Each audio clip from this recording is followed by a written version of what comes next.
our words. Ranjana ma'am. Thank you, Rachna ji. Anshu or Rita has joined the seminar. I think she's like my younger sister. I really welcome you all for really getting into this very important discussion on what's happening to women in this most difficult times that humanity has faced in past 100 years. You can say that the pandemic is really unprecedented pain which has been inflicted on people uh, just by nature, I suppose, and also that we are not able to deal with this situation. uh, I think I'm going to switch to Hindi. I am talking to my all my sisters, my brothers, all my almost like my extended family from Banaras. So, and I'm a Banarsi. So let me switch to Hindi, and we should be able to speak about this whole subject very in open manner. And all of you can write your questions in the chat box. In case you have anything specific, you can even send me an email, and I can definitely respond to all of them. आज की इस जो हमारा webinar है, आजकल तमाम webinar हो रहे हैं, रीटा मैं उसमें नहीं आ पाई थी पर आपका वाला भी बहुत ही बढ़िया हुआ था। तो मैं सोचती हूँ कि आज के इस वेबिनार में दो बातें मैं आपसे कहना चाहूँगी। पहले तो कि जो जेंडर इक्वालिटी है या जो हमारी पुरुष महिला की समता का सवाल है, ये क्यों इतना महत्वपूर्ण है और अब की परिस्थितियों में जो परिवर्तन पूरे समाज के सामने एक चुनौती के रूप में मुंह आए खड़ा है, उसमें हम किस तरह से बहुत कुछ ऐसा कर सकते हैं जिसमें कि परिवर्तन को हम स्वीकार करें, और अगर हम स्वीकार करते हैं तो एक समाज की नई संरचना जिसके बारे में कम से कम कुछ दशक से तो ये संघर्ष चल ही रहा है, जो महिला पुरुष की गैर बराबरी है उसको दूर करने का, उस तरफ उस दिशा में हम कुछ कदम बढ़ा सकते हैं। तो सबसे बड़ी बात तो ये है कि आज की जो परिस्थितियां हैं वो इतनी ज्यादा एबनॉर्मल हैं, इतनी ज्यादा स्टे होम तो शायद महिलाओं के लिए बड़ा नॉर्मल सी बात होनी चाहिए थी, क्योंकि हम सब घर पे घर के बारे में घर के की सुरक्षा, घर के काम कर ज्यादातर महिलाएं हमारी उसमें व्यस्त होती हैं, और खास तौर से मध्यम वर्ग की महिलाएं। मैं मजदूर और गरीब महिलाओं का जिक्र यहाँ करूंगी कि वो तो घर भी देखती रही हैं और बाहर भी काम करती रही हैं, तो वो उनके लिए कोई बहुत नई बात, घर रहो सुरक्षित रहो, ये जो एक नया हमारा माहौल बन गया है, ये हमारी तमाम महिलाओं के लिए एक नॉर्मल सा सी परिस्थिति रही है पूरे जीवन, और पूरे जीवन उनका घर में ही। और मुझे तो याद है कि दादी वगैरह के जमाने में तो ये होता था कि बहुत बड़ी बात होती थी कि हमने तो अपनी देहरी पर भी पैर नहीं रखा जब से शादी के बाद हम अपनी ससुराल आए। तो ये जो पूरा माहौल है ये बड़ा लेकिन बहुत सारे समाज के वर्गों के लिए, लोगों के लिए आज ये इतनी बड़ी चुनौती क्यों है, ये मैं आपके सामने रखना चाहती हूँ।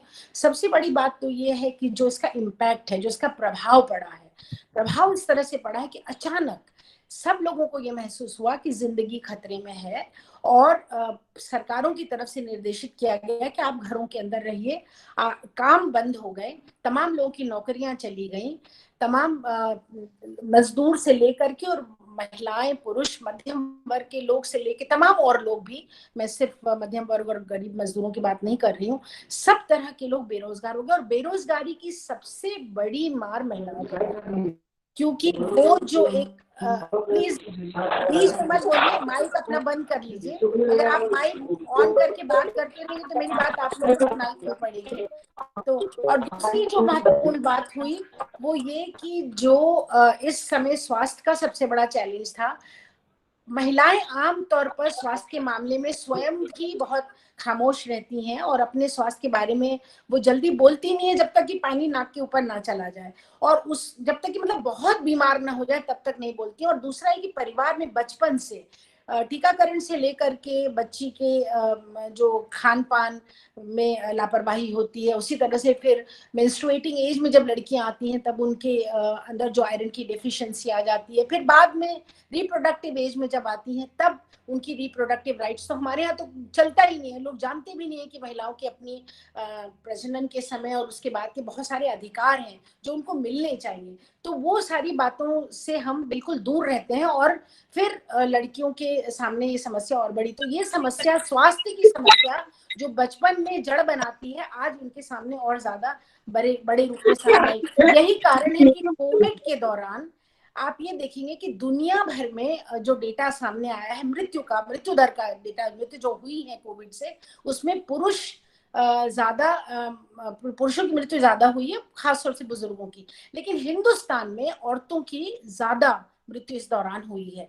इसके पीछे क्या कारण है? सारी दुनिया के पत्रकार फोन करके पूछते हैं, तमाम बड़े बड़े अखबारों के लोग हमसे पूछते हैं कि क्यों क्यों हिंदुस्तान की महिला आज ज्यादा, जबकि दुनिया का डेटा दूसरी तरफ का है। कारण यही है कि महिलाओं के स्वास्थ्य में इन्वेस्टमेंट सबसे कम होती है। वैसे भी हमारे देश में 1.7% स्वास्थ्य में खर्च किया जाता है भारत सरकार की तरफ से, जो कि सारी दुनिया का सबसे कम आंकड़ा है। और सबसे ज्यादा महिलाओं के स्वास्थ्य के बारे में लापरवाही होती है, और इसीलिए आज भी बच्चा जन्मते समय हिंदुस्तान की महिला सब सहारन अफ्रीका से भी ज्यादा मृत्यु का शिकार होती हैं। और बच्चियां जो फीमेल मेटरनल मोर्टेलिटी रेट तो हमारा है ही है बहुत ऊंचा, उसके अलावा जो हमारे फीमेल बच्चों जो बच्चियों की मृत्यु दर है वो भी ज्यादा, और खास तौर से ये ऐड हो जाती है जबकि हम अपने पूरे समाज के जो जेंडर इक्वालिटी का जो चैलेंज है, या ये कह लीजिए कि जो लैंगिक समानता का जो चैलेंज है, उसके सामने अगर हम देखें तो ये बहुत बड़ा प्रश्न हमारे सामने है कि आखिर महिलाओं के स्वास्थ्य में इन्वेस्टमेंट क्यों नहीं होता है, महिलाओं के स्वास्थ्य के बारे में ध्यान क्यों नहीं दिया जाता है। तो ये पैंडेमिक से न सिर्फ परिवार के और सामाजिक रिश्तों के ताने बाने बदले हैं और बदल रहे हैं, बल्कि बहुत ज्यादा। अब तीसरी जो समस्या की तरफ मैं ध्यान इंगित करना चाहता हूँ, कोविड के पीरियड में ये जो घर के अंदर महिलाएं हैं, तो जो पहले से ही हिंसा की शिकार महिलाएं थी, या आपसी रिश्तों के बिगड़े हुए रिश्तों की या हिंसक रिश्तों की शिकार महिलाएं थी, उनके ऊपर तो हिंसा बढ़ी ही है। बल्कि जो महिलाएं एक आम बैलेंस करके परिवार चला रही थी, कर रही थी, उन पर भी हिंसा बढ़ी है। अब इसका कारण क्या है? इसका कारण ये है कि जो रोल्स डिफाइंड है पेट्रियार्कल नोशन के तहत, या कहीं पुत्र सत्ता के तहत, एक खास तरह से कहा जाता है कि औरतों की ये जिम्मेदारी है, उनका ये काम है, वो घर गृहस्थी देखेंगी, वो सब कुछ करेंगी और बाहर का काम भी करेंगी। अगर वो पैसा कमा के लाती है तो उसमें किसी को कोई दिक्कत नहीं है, लेकिन घर का काम उनको जरूर करना है, वहां कोई गड़बड़ नहीं होनी चाहिए पुरुषों के हिसाब से, जो वो मानसिकता के हिसाब से। बच्चा भी देखिए, वो स्कूल भी जाएगा, उसका होमवर्क भी करिए, सुबह सबसे पहले उठिए और रात में सबसे बाद में सोइए, ये आपके के पर लिख दिया गया है। और ये किसने लिखा है, ये मैं बाद में इस प्रश्न पर आऊंगी। तो वो सब कुछ अगर नहीं हो पा रहा, और जो नई जिम्मेदारी पुरुषों, जो कि काम वो नहीं जानते थे, नहीं करते थे, अपनी जिम्मेदारी नहीं समझते थे, वो काम भी उनके जिम्मे आ गया। और साथ साथ में एक साथ रहने का जो संकट है कि अब आपको भी वो सब कुछ करना है जो कि अभी तक सिर्फ महिलाओं का काम था, क्योंकि बाहर के लोग काम करने नहीं आ पाए, जो हमारी हेल्पर होती हैं। हमारी एक दोस्त फ्रांस की हमेशा कहती थी कि हिंदुस्तान का हर परिवार डाइवोर्स हो जाएगा अगर पुरुषों को भी वही काम करना पड़ेगा जो महिलाएं कर रही हैं। आपके यहाँ चूंकि हाउस होल्ड हेल्प मिलता है, इसलिए शायद आप बड़े शान से कहते हैं कि हमारे यहाँ शादियां तो बड़े ढंग से चलती हैं। तो वो एक जिम्मेदारी, जो न्यू नॉर्मल जो आप कह रहे हैं ना, जो नया दौर शुरू हो गया कोविड के बाद, उसमें वो सारी जिम्मेदारी या काम करने का थोड़ा बहुत जिम्मा पुरुषों पड़ा था। दो तरह के रिएक्शन हुए, एक तो कि अपनी अपनी फोटो छाप रहे थे कि देखिए मैं भी झाड़ू लगा रहा हूँ, देखिए मैं भी परिवार का काम, जैसे कि कुछ अजूबा हो रहा हो। और दूसरा ये कि अगर उनको ये करना पड़ा तो फिर उनके अंदर वो क्रोध और या ना बर्दाश्त करने की क्षमता होने की वजह से फिर वो आपस के टकराव शुरू हुए हैं। और न सिर्फ राष्ट्रीय महिला आयोग में, हम लोगों के यहाँ जो काउंसलिंग सेंटर्स पूरे दिल्ली में और देश में तमाम विमेन पावर कनेक्ट के जरिए चलते हैं, उन सेंटर्स में बहुत ज्यादा ऐसे केसेस आने लगे। और केसेस ही नहीं, महिलाएं बोल भी नहीं पा रही हैं, उनका मौन और ज्यादा गहरा गया है, क्योंकि उनको अब वो किससे कहें, कहाँ जाएं। पहले होता था कि चलो पुलिस को बुला लिया, घर में मारपीट हुई या सुरक्षित है तो कहीं और चले गए, वो भी संभव नहीं रहा है इस पीरियड में। तो फिर ये जो महिलाओं पर हिंसा लगातार बढ़ी है, और इस हिंसा को ना सिर्फ हम लोगों ने पहचाना है, बल्कि यूनाइटेड नेशंस के सेक्रेटरी जनरल ने कहा कि this is the pandemic with in the pandemic. मतलब ये कि ये तो पैंडेमिक है ही है, ये महामारी तो ही है, लेकिन हिंसा, महिलाओं पर हो रही हिंसा की महामारी आज और ज्यादा बढ़ गई है।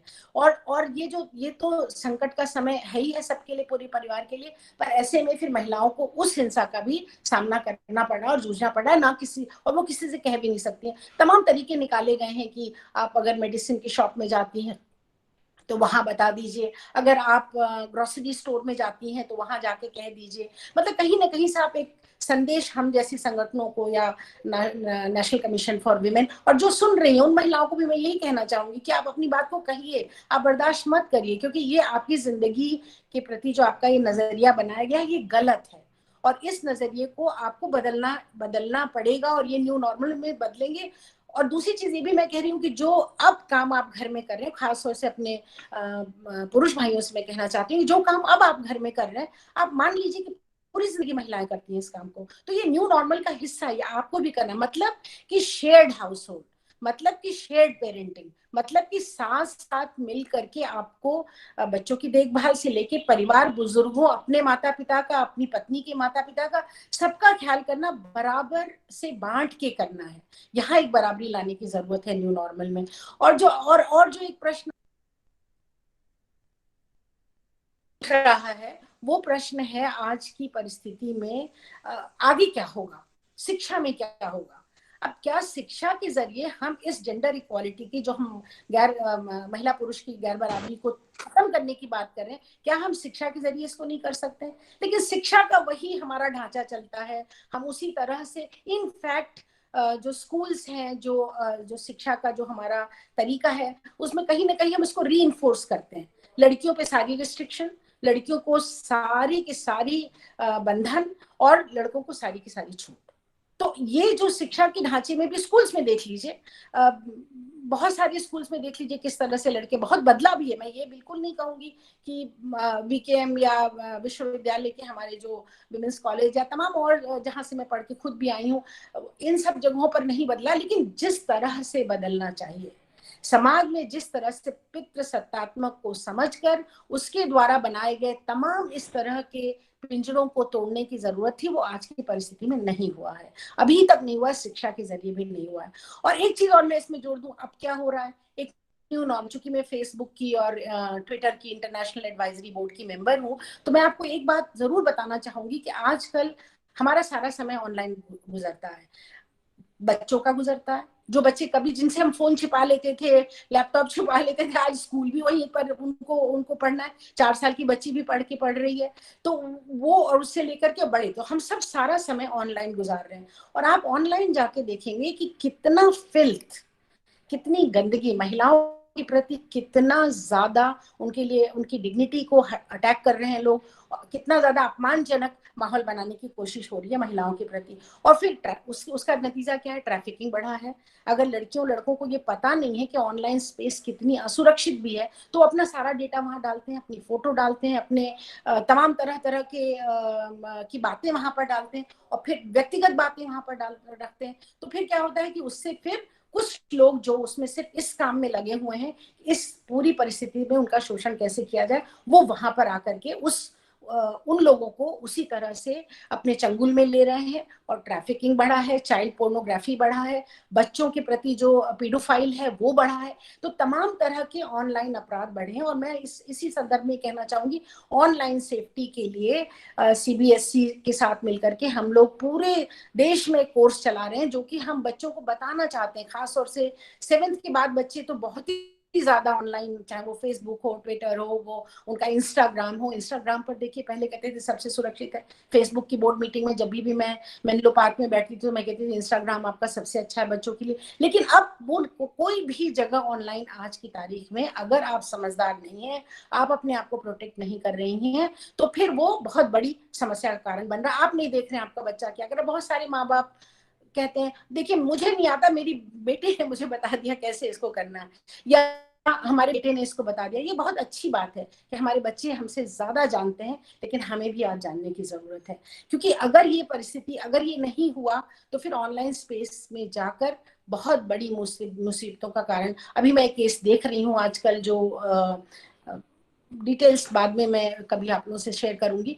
एनीवे, तो वो चीज आपको बहुत ज्यादा ध्यान देने की जरूरत है कि किस तरह से ऑनलाइन स्पेस में जो अब्यूसिव बिहेवियर, एक ऑनलाइन एटिकेट होता है जैसे समाज में होता है, जैसे आप एक औरत से मिले या पुरुष से मिले, एक लड़का लड़की आपस में मिले, तो एक आपको संस्कार की जरूरत है, वैसे ही ऑनलाइन में भी एक संस्कार की जरूरत है। आप ये मत समझिए कि आपको कोई नहीं समझ पा रहा, आपको कोई नहीं देख पा रहा, आप पकड़े जाएंगे।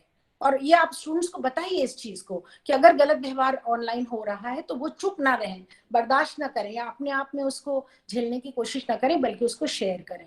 इस समय सबसे ज्यादा जरूरत है, घर के अंदर आप हैं लेकिन आपका मौन टूटना चाहिए, महिलाओं को बोलना चाहिए। अगर उनके साथ उनकी गरिमा के साथ उनकी जो भी उनका सोच है उसके प्रति कोई अटैक कर रहा है तो उनको उसके बारे में बोलना चाहिए। तो ऑनलाइन स्पेस को भी सुरक्षित बनाने की जरूरत है, उसके इस्तेमाल की जरूरत है, और ये सब कुछ शिक्षा के जरिए होगा, ये सब कुछ ट्रेनिंग के जरिए होगा। हम सब जानते हैं, आज हम बनारस से निकल कर यहाँ आए और पूरी दुनिया में हम जाके अपनी बात कहते हैं, तमाम दुनिया भर की बड़े बड़े संस्थानों से जुड़े हुए हैं या कमिटीज में हैं, तो वो उसका कारण क्या है? उसका कारण शिक्षा है। उसका कारण है कि हम पढ़ लिख करके उस बात को समझ सकते हैं, हमारे अंदर वो आत्मविश्वास आता है। तो जो कॉलेजेस में लड़कियां हैं आज, उनके मन में ये आत्मविश्वास भरने की जरूरत है। संविधान ने हमें सारी बराबरी दी है। देखिए, नागरिक के नाते कोई भी हमारे साथ किसी भी तरह का विभेद नहीं कर सकता है, क्योंकि हमारे पास लैंगिक समानता के लिए संविधान है जिसने हमें इक्वालिटी, मतलब राइट टू, जो हमारी फंडामेंटल राइट है वो बराबरी की है। और लेकिन समाज में क्या होता है, हर तरह से और लड़की के साथ, चाहे उसको जन्म ना देने का हो, फीमेल फिटिसाइड जिसको बोलते हैं, या लैंगिक जांच का जो चलन चल गया, और उसके बाद फिटस को अबॉर्ट करने का बहुत बड़ी संख्या में आज बढ़ गया और बढ़ रहा है, क्योंकि कोई किसी पर ध्यान नहीं दे पा रहा है, कोई इसको देख नहीं पा रहा। तो 6 महीने में जो सबसे बड़ी समस्याएं हमारे सामने इस समय आई हैं और खासतौर से कोविड के बाद दिखाई पड़ी है, उसमें ट्रैफिकिंग बढ़ा है, वायलेंस अगेंस्ट विमेन बढ़ा है, female foeticide, maternal mortality rate, क्योंकि अस्पताल जाने नहीं दे रहे हैं। आपको मालूम है, दिल्ली में ऑल इंडिया मेडिकल इंस्टीट्यूट के सामने औरत बच्चा जनते समय मर गई, सड़क पर मजदूर औरत जा रही थी, सड़क पर उसका बच्चा हुआ। तो तमाम तरह की ये परिस्थितियां बहुत ही ज्यादा गंभीर रूप से, ऑनलाइन वायलेंस बढ़ा है। तो ये जो सारी समस्याएं हैं ये कोविड के दौरान और ज्यादा, ऐसा नहीं कि कोई इनइक्वालिटी अचानक आ गई, ये पहले से ही हो चल रही समस्याएं हमारे बीच में थी, और आज ये समस्याएं और ज्यादा मुंह बाए हमारे सामने खड़ी हैं। तो फिर जरूरत क्या है करने की? तो हम इसके समाधान की तरफ चलते हैं, क्योंकि समस्याएं मुझे लगता है बाय एंड लार्ज हम सब जानते हैं। अगर कुछ आप हमें हमारी बातों में जोड़ना चाहेंगे तो आप स्वतंत्र हैं, आप अपनी बातों को वहां रखिए। लेकिन जो समाधान है, समाधान कहाँ है? समाधान है शिक्षण संस्थानों में, समाधान है नई सोच बनाने में शिक्षण संस्थानों की भूमिका। महिला पुरुष की गैर बराबरी नहीं चलेगी। पितृसत्तात्मक समाज के नियम जो धर्म के द्वारा, संस्कार के द्वारा, कल्चर के द्वारा, कस्टमरी प्रैक्टिसेस के द्वारा हम लोगों पर थोपे गए हैं, कि आज हम मेंस्ट्रुएशन की बात ही नहीं कर पाते हैं। अब ये बताइए कि कितना, हम तो बनारस की लड़कियां आप जानती हैं और आप जानते हैं, लेकिन कितना किससे कह पाए? किसी से नहीं कह पाए। रीता जानती है, हम तो बचपन में हम और पुष्पा दिन रात खेलते थे, और रीता जानती है इस बात को। हम सब लोग चुप रहे, मौन रहे, सहते रहे, किसी से नहीं कहा। और आज लड़कियां खुल के बोल रही हैं। हैप्पी टू ब्लीड कैंपेन चल रहा है। सबको मालूम है कि कितनी बड़ी स्वास्थ्य समस्या हो जाती है अगर आप इस में प्रोटेक्शन करना ना सीखें ठीक से, इसमें आप सैनिटरी नैपकिन यूज करना ना सीखें ठीक से, इसमें आप तो ये किसने किया? ये सारा मौन जो हम पे थोपा गया, ये क्यों हुआ? इसलिए हुआ क्योंकि बायोलॉजिकल साइकिल को भी अपवित्र पवित्र में परिवर्तित कर दिया गया। ढोंग, तरह तरह की ढोंग। एक और बात कह दूं जो मैं बराबर कहती हूँ, और आप बहुत हमसे नाराज हो, कुछ लोग हो भी सकते हैं, कि ये जो करवा चौथ, ये क्या है? क्यों है भाई? हम ही क्यों, महिलाएं क्यों अपने आप को दिन रात टॉर्चर करती रहे? कोई हमारे बारे में भी तो सोचेगा कभी, कोई हमारे लिए भी तो कुछ करेगा ना, महिलाओं के लिए भी कुछ करेगा, लड़कियों के लिए भी कुछ करेगा। उसको भी उतना ही सम्मान, अधिकार संविधान ने तो दे दिया, लेकिन संविधान काफी नहीं है। संविधान से दिया गया अधिकार काफी नहीं है, क्योंकि इसे समाज में लागू करने के लिए बहुत बड़े प्रयास की जरूरत है, कि जो कि पिछले 74-75 साल में हमने नहीं किया है। क्यों नहीं किया है? क्योंकि वहां वहां जो ये जो संसद है ना, यहाँ ये बात कहे बिना मैं नहीं रहने वाली हूँ कि ये जो संसद है ना, ये पुरुषों का वर्चस्व है, ये उनका टूल है, ये उनका अधिकार है। कैसे, किसने दिया? संविधान ने तो नहीं दिया। लेकिन महिलाओं को नेतृत्व में जब आप नहीं लाए, नेतृत्व में आज भी नहीं लाए, आज भी 39% आरक्षण का बिल, 33%, 50-50 भी नहीं, उतना भी देने को तैयार नहीं है। कहाँ की बराबरी की हम बात करेंगे? कौन सी बराबरी हमारे समाज में आएगी अगर हम वहाँ बराबर बराबर बैठकर तमाम नीति निर्धारण करने में। जो हमारी अभी यूजीसी की हमारी अर्चना बोल रही थी कि अरे हमारे यहाँ कितनी महिलाएं यूजीसी में बराबर बराबर टेबल पे बैठती हैं, कोने में 2 लोग आज भी बैठती हैं। ऐसे नहीं चलेगा। शिक्षण संस्थानों में कितनी वाइस चांसलर हैं, आप सब प्रिंसिपल जो है वाइस चांसलर बनने लायक हैं, क्यों नहीं बनाते हैं? ये चीजें मतलब हर जगह जो ये भेद है इसको आज खत्म करने की जरूरत है। हम पुरुषों का हक नहीं छीन रहे हैं। फेमिनिज्म का मतलब कहीं नहीं होता है कि हम किसी का हक लेंगे, हमें हमारा हक चाहिए। पितृसत्तात्मक के नियमों को खत्म करना चाहिए, तोड़ना चाहिए, समाप्त करना चाहिए। अब हम हमारी जो आगे आने वाली पीढ़ी की लड़कियां हैं वो इस बात को ध्यान से सुने और समझें कि ये उनकी जिम्मेदारी बनेगी, उनका रोल बनेगा, कि उनको ये करना होगा। उनकी जिंदगी को फिर से आप बांध के उस तरह से सम्मान में कहीं कोई कमी नहीं है। जितना हमें सम्मान चाहिए उतना ही सम्मान हम आपको देंगे, आप भी उतना ही हमें सम्मान देंगे, तब वो बराबरी होती है। लेकिन अगर आप रेप करके महिलाओं को डराएंगे, रेप का कल्चर बनाएंगे, देखिए रेप का कल्चर कैसे बनाते हैं, तरह तरह की उल्टी सीधी बातें। यहाँ तक कि हरियाणा के मतलब मैं तो अक्सर रोज बैठती हूँ, रोज इस तरह की बातें होती। आजकल कोविड में थोड़ा कम है, लेकिन क्या रेप तो महिलाएं एंजॉय करती हैं। इतना तक किसी बदमिजाज गंदे घटिया नेता ने इस बात को कहा।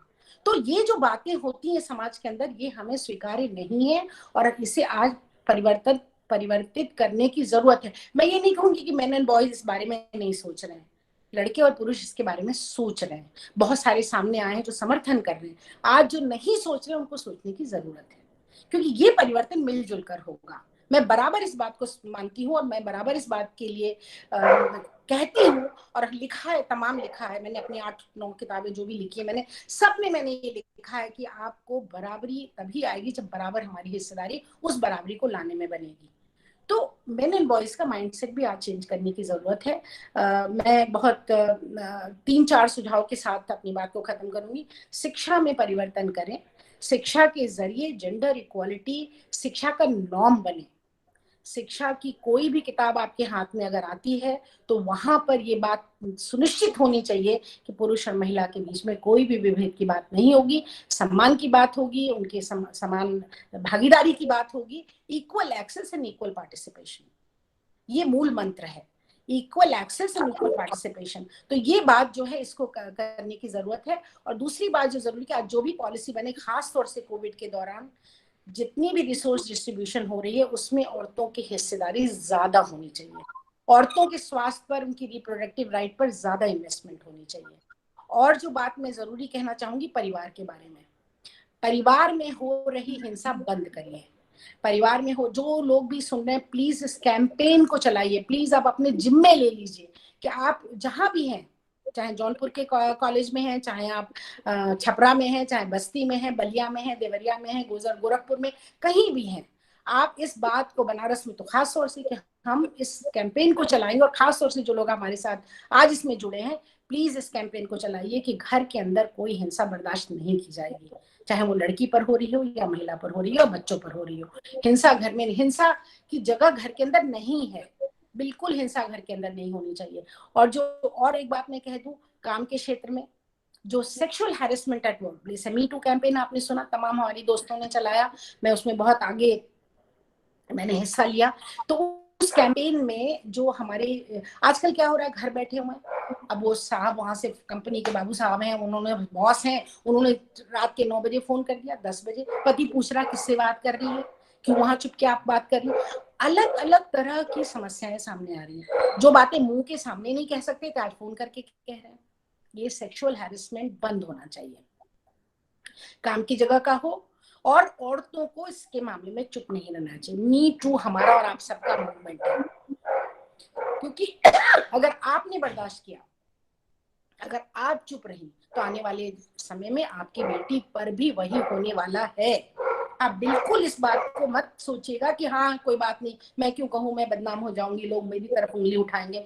तो ये बात भी बंद होनी चाहिए। और जो बात मैं जरूरी बात आपसे कहना चाहती हूँ वो ये कि आज जो भी नीति बनेगी, women were first to be thrown out of the job. महिलाएं अपनी काम से बाहर निकाली गई हैं। कोविड के दौरान जो तमाम इंडस्ट्री बंद हुई है, तमाम रोजगार गए हैं उसमें, तो प्रायोरिटी में महिलाओं को जॉब मिलनी चाहिए। ये जरूरी है, कार्य के क्षेत्र में सेक्सुअल हैरेसमेंट बंद होना चाहिए और औरतों को काम मिलना चाहिए, तभी जाकर के हम महिला और पुरुष की बराबरी की बात समाज के अंदर कर पाएंगे, स्थापित कर पाएंगे। और कोई रास्ता नहीं है। आने वाली सदी, आने वाला समय, अगर हम एक खुशहाल समाज, खुशहाल देश, एक विकसित देश बनाने की बात सोच रहे हैं, और ये जो कोविड है इससे बहुत बड़ा डिस्ट्रप्शन हुआ है, बहुत बड़ा डिस्ट्रप्शन हुआ है, और इस डिस्ट्रप्शन को मैनेज करने के लिए हम सब लोगों को सामूहिक रूप से सबसे पहला एजेंडा हमें जेंडर इक्वालिटी का सामने रख के चलना पड़ेगा।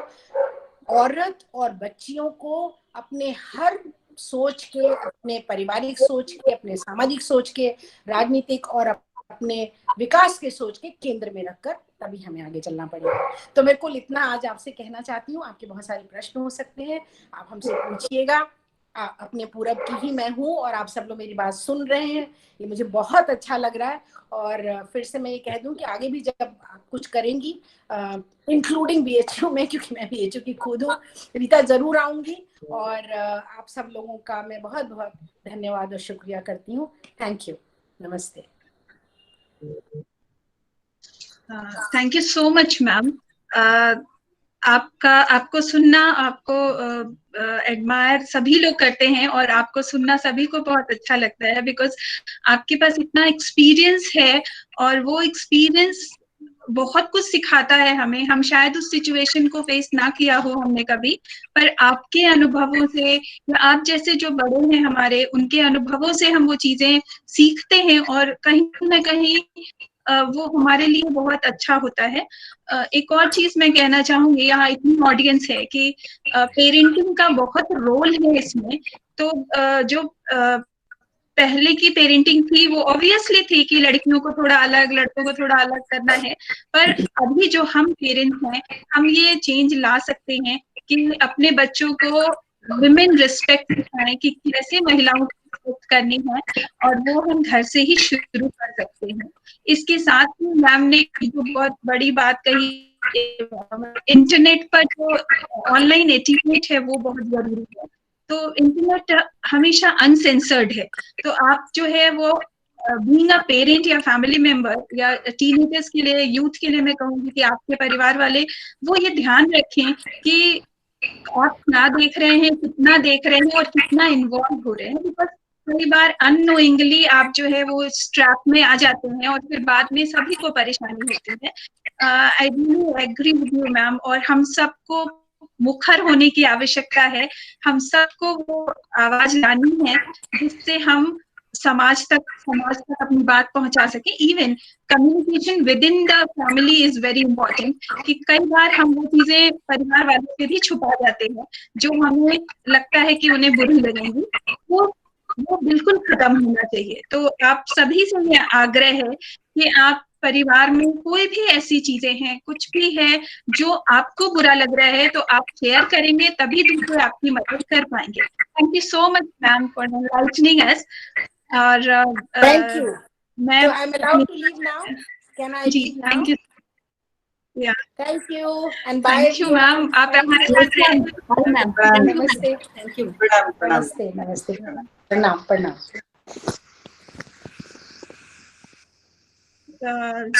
इसके साथ ही हमारा इनॉग्रेल सेशन एंड होता है। मैं अपनी प्राचार्य प्रोफेसर रचना श्रीवास्तव जी से आग्रह करती हूँ कि वे अपनी बात रखें।